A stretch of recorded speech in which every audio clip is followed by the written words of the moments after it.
अस्सलाम वालेकुम वरहमतुल्लाहि वबरकातुहू।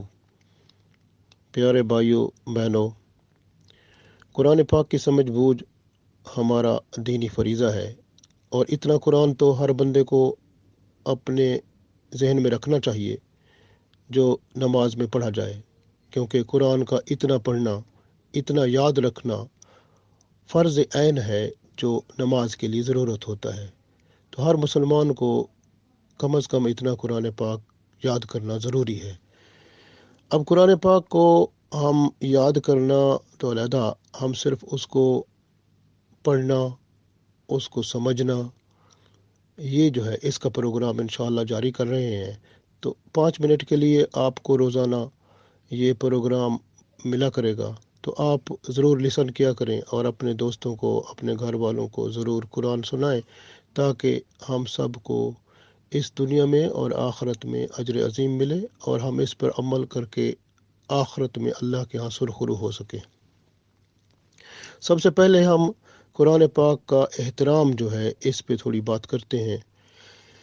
कुरान पाक एक आम किताब नहीं है, बल्कि ये अल्लाह का कलाम है। जिस तरह अल्लाह अजीम है, सब कायनात में उससे बढ़कर कोई भी नहीं है, इसी तरह कुरान पाक से बढ़कर कोई और किताब नहीं है।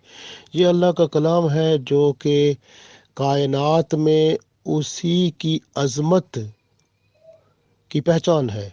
तो हमें कुरान पाक का एहतराम करना है और उसको उठाना, उसको रखना, उसको पढ़ना, ये सब आदाब जो हैं कुरान के, वो बहुत ज़रूरी हैं। अब गौर करें, अगर एक बंदे को आप देखें जिसका नाम बशर हाफ़ी था, वो बगदाद में रहने वाला था, और जब वो गलियों में फिरता था तो जानवर भी उसकी इज्जत करते थे, क्योंकि कोई जानवर भी उसके रास्ते में पेशाब नहीं करता था। वो नंगे पाँव फिरता था, इसलिए उसको बशर हाफ़ी कहते हैं। हाफ़ी का मतलब नंगे पाँव वाला, तो बशर उसका अपना नाम था। लेकिन वो बहुत बड़ा गुनहगार था, शराब पीता था हर वक्त। लेकिन एक दिन वो चलते हुए उसने ज़मीन पर अल्लाह का नाम देखा। कुरान पाक की आयत कहीं पर यह आता है कि वो बिस्मिल्लाहिर्रहमानिर्रहीम था। तो उस कागज़ को उठाया और उठाकर साफ़ किया। साफ़ करके उसने उसके ऊपर खुशबू लगाई। खुशबू लगाकर उसको एक ऊंची जगह पर बाइज़्ज़त मकाम पर रख दिया। बस यही कुछ करना था। अल्लाह ताला को उसकी ये अदा इतनी पसंद आई। जो उस इलाके के बुज़ुर्ग थे, उसको रात में ख्वाब आया कि बशर को अल्लाह ताला की तरफ से ये पैगाम दे दें कि अल्लाह ताला उसे पसंद फरमाता है, और जिस तरह उसने अल्लाह का नाम बुलंद किया है, अल्लाह ताला फरमाता है हम उसको भी इस तरह बुलंद करेंगे, इस दुनिया में भी और आखिरत में भी उसको मकाम अता फरमाएंगे। चुनांचे वो बंदा सो गया। उसने कहा शायद ये ख्वाब गलत है, शैतान ने दिखाया हो। तो दोबारा उसको ख्वाब नज़र आया, फिर भी अपना वहम समझ के सो गया। तीसरी दफ़ा जब ख्वाब नज़र आया तो उसने उठकर सोचा ये तो अल्लाह की तरफ से है, और सुबह सवेरे वो ढूंढते हुए बशर को देखा उसने, तो वो एक शराब खाने में मौजूद था।